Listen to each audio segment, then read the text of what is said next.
नमस्कार मित्रांनो, माझं नाव आहे भालचंद्र. मराठी ज्योतिष कट्ट्यामध्ये आपल्या सर्वांचं स्वागत आहे. आजच्या व्हिडिओमध्ये आपण चर्चा करणार आहोत मीन राशीचं फेब्रुवारी 2024 करताचं संपूर्ण राशीफळ. कसे असेल ग्रहयोग, कसे असेल ग्रहांचे राशांतर आणि ते तुमच्या राशीवर कशा प्रकारे प्रभाव करणार आहेत, कोणते निर्णय तुम्हाला घ्यायचे आहेत, कोणते निर्णय तुम्हाला टाळायचे आहेत, तुमच्या जीवनाचं असं कोणतं क्षेत्र आहे की सर्वात जास्त प्रभावित होणार आहे, या सर्व संदर्भातली खुलासेवर चर्चा आपण या व्हिडिओमध्ये करणार आहोत. आपलं हे जे चॅनल आहे मराठी ज्योतिष कट्टा, या चॅनलद्वारे मेष राशीपासून ते मीन राशीपर्यंत सर्व ज्या 12 राशी आहेत, या सर्व 12 राशींचं फेब्रुवारी 2024 करताचं राशीफळ काय असेल या संदर्भातले व्हिडिओ अपलोड झालेले आहेत. आपण त्याचा आनंद जरूर घ्या. तर आजच्या व्हिडिओमध्ये आपण चर्चा करणार आहोत मीन राशीबद्दल. जसं की तुम्ही पाहत असाल की इथे लाभ स्थानामध्ये बरेचसे ग्रह जमा झालेले आहेत, जसे की मंगळ, रवी, शुक्र, बुध असे बरेचसे ग्रह हे तुमच्या लाभस्थानात जमा झालेले आहेत. तर त्याचा परिणाम नेमका या महिन्यामध्ये तुमच्या राशीवर कशा प्रकारे होईल या संदर्भात थोडी चर्चा करू. सगळ्यात पहिल्यांदा तुमच्या स्वास्थ्याबद्दल चर्चा करू. शरीर स्वास्थ्य किंवा मानसिक स्वास्थ्य नेमकं कशा प्रकारचं असेल. जसं की तुमच्या राशीचा जो स्वामी आहे गुरु, जो की तुमच्या द्वितीय स्थानामध्ये भ्रमण करतो आहे, आता तो मार्गस्थ झालेला आहे. त्याचप्रमाणे तुमच्या राशीचा जो षष्ठेश आहे रवी, जो की तुमच्या लाभस्थानामध्ये भ्रमण करतोय, दिनांक 17 तारखेनंतर व्ययात भ्रमण करणार आहे.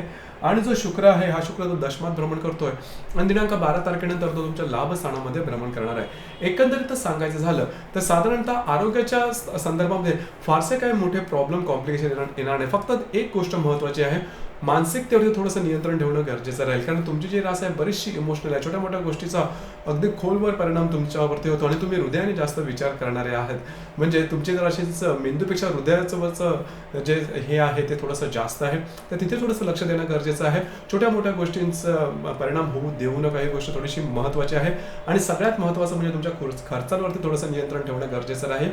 याचप्रमाणे जर काय तुमचं फायनान्शियल स्टेटस किंवा आर्थिक स्थैर्य या संदर्भात विचार करायचा झाला तर तुमच्या राशीचा जो धनेश आहे मंगळ, जो की तुमच्या दशम स्थानामध्ये भ्रमण करतोय, दिनांक 6 तारखेनंतर तो तुमच्या लाभ स्थानामध्ये भ्रमण करणार आहे. अष्टमेश जो शुक्र आहे, शुक्र तुमच्या दशम स्थानामध्ये भ्रमण करतोय, दिनांक 12 तारखेनंतर तो तुमच्या लाभ स्थानामध्ये भ्रमण करणार आहे.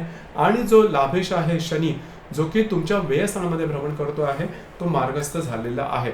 एकंदरीतच सांगायचं झालं तर आता जसं सांगितलं तर त्याप्रमाणे तुम्हाला पैशाची जी आवक आहे ती अतिशय उत्तम होईल. म्हणजे तुमचं जे प्रत्येक महिन्याला एखाद्या त्याचं बजेट असतं किंवा त्याचं इन्कम असतं आणि त्याची गुंतवणूक असेल, तर सगळ्या गोष्टी अगदी व्यवस्थित होतील. गोष्ट फक्त एकच ठिकाणी अडेल, ती म्हणजे तुमचे खर्च. तर खर्चावर थोडंसं नियंत्रण ठेवणं गरजेचं राहील, ही गोष्ट महत्त्वाची आहे. कारण भावना तिथून कधी तुम्ही जास्त पैसे खर्च करता आणि तुमची जी राशी आहे खर्च करण्यामध्ये थोडासा तुमच्या राशीचा पुढचा क्रमांक लागतो, तर या संदर्भात थोडीशी काळजी घेणं गरजेचं राहील. याचप्रमाणे जर का तुम्ही शेअर मार्केटमध्ये ट्रेड करत असाल तर भावनेच्या आधी जाऊन चुकीचे निर्णय घेऊ नका, कारण या महिन्यामध्ये तुमचे अंदाज चुकण्याची शक्यता जास्त आहे. सगळ्यात महत्त्वाची आणि चांगली गोष्ट अशी की तुमच्या राशीचा जो स्वामी आहे गुरु, हा तुमच्या द्वितीय स्थानामध्येच भ्रमण करतो आहे. म्हणजे तुम्ही केलेली कामं आणि त्यामुळे मिळणारा मोबदला आणि त्याची होणारी व्यवस्थितपणे गुंतवणूक ही या महिन्यात व्यवस्थित राहील. त्याच्यामुळे तशी काय काळजी करू नका. याचप्रमाणे गृह सौख्याबद्दल सांगायचं झालं तर तुमच्या राशीचा जो चतुर्थेश आहे बुध, जो की तुमच्या दशम स्थानामध्ये भ्रमण करतोय, 2 तारखेनंतर लाभात भ्रमण करेल आणि 21 तारखेनंतर तुमच्या व्यय स्थानामध्ये भ्रमण करणार आहे. इथे एक गोष्ट महत्त्वाची आहे, जी की तुमच्यापेक्षा वयाने जी लहान मंडळी आहे तुमच्या घरामध्ये, त्यांच्याबरोबर थोड्या छोट्या मोठ्या गोष्टी वादविवादाचे वगैरे प्रसंग निर्माण होतील किंवा त्यांच्या आरोग्याकडे थोडंसं लक्ष देणं गरजेचं राहील. बाकी तुमच्या घरच्यांबरोबरचे जे नातेसंबंध आहेत हे अतिशय व्यवस्थित राहील, त्यामध्ये काही तणाव येणार नाही. त्याच्यामुळे तशी काय काळजी करू नका.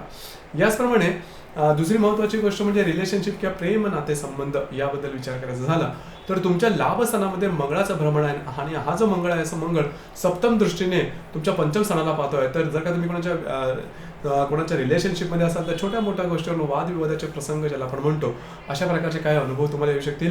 ज्या स्त्रिया गर्भवती आहेत, म्हणजे मीन राशीच्या ज्या गर्भवती महिला आहेत, त्यांनी स्वतःच्या आरोग्याकडे थोडंसं लक्ष देणं गरजेचं आहे. आरोग्याच्या संदर्भातले काही त्रास या महिन्यामध्ये डोकं वर करू शकतील. त्याचप्रमाणे जे विद्यार्थी वर्ग आहे त्यांनी या महिन्यामध्ये थोडंसं जास्त एफर्ट देणं गरजेचं आहे. या महिन्यात थोडंसं आळस वगैरे येण्याची शक्यता, थोडासा लेझीनेस येण्याची शक्यता. लक्षात घ्या, फेब्रुवारीचा महिना आहे, परीक्षेचा कालावधी आहे, तुमचा कस या महिन्यामध्ये जास्त लागणार आहे. त्याच्यामुळे थोडंसं एफर्ट जास्त देणं गरजेचं राहील. यानंतर आपण चर्चा करू साधारणतः तुमचं वैवाहिक जीवन हे नेमकं कशा प्रकारचं असेल. जर तुमच्या राशीचा जो सप्तमेश आहे बुध, जो की तुमच्या दशम स्थानामध्ये भ्रमण करतो आहे, दिनांक 2 तारखेनंतर लाभात भ्रमण करेल आणि 21 तारखेनंतर तुमच्या व्ययात भ्रमण करणार आहे.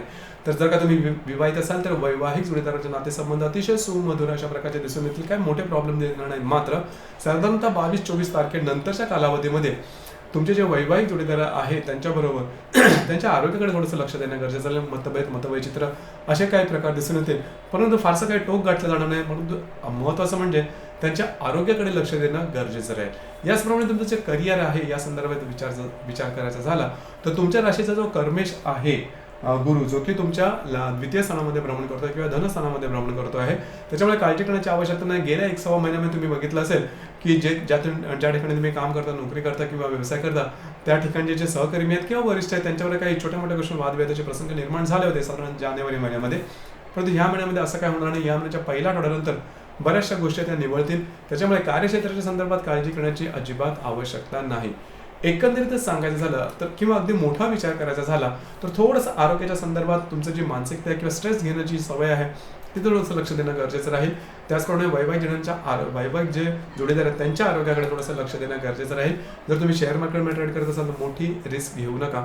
बाकी आर्थिक संदर्भात काही मोठे प्रॉब्लेम तुम्हाला किंवा ग्रहसौख्याच्या बाबतीमध्ये काही फारसे त्रासदायक गोष्टींना सामोरं जावं लागणार नाही, जी की खूप चांगली गोष्ट आहे. यानंतर आपण चर्चा करणार आहोत ग्रहयोगांबद्दल. ग्रहयोगांचे जे परिणाम असतील त्याचे नेमके प्रत्यक्ष परिणाम तुम्हाला कशा प्रकारे मिळतील या संदर्भामध्ये दिनांक 2 तारखेला नेपच्यून आणि बुधाचा लाभ योग होणार आहे. नेपच्यून जो की तुमच्याच राशीमध्ये भ्रमण करतो आणि जो बुध तुमच्या लाभ स्थानामध्ये भ्रमण करतोय, दोघांचा लाभ योग होणार आहे. खूप उत्तम अशा प्रकारची गोष्ट आहे. खास करून पैशाच्या संदर्भातले व्यवहार तुम्हाला या दरम्यान तुम्ही करू शकता. अनपेक्षित काही लाभ होतील.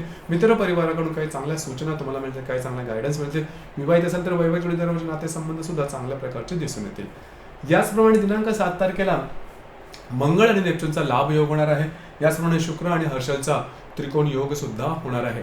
लक्षात घ्या, मंगळ जो ग्रह आहे तुमच्यासाठी अतिशय महत्त्वपूर्ण ग्रह आहे, अत्यंत शुभफलदायी असा ग्रह आहे. कारण तो तुमचा धनेश पण आहे, भाग्येश पण आहे.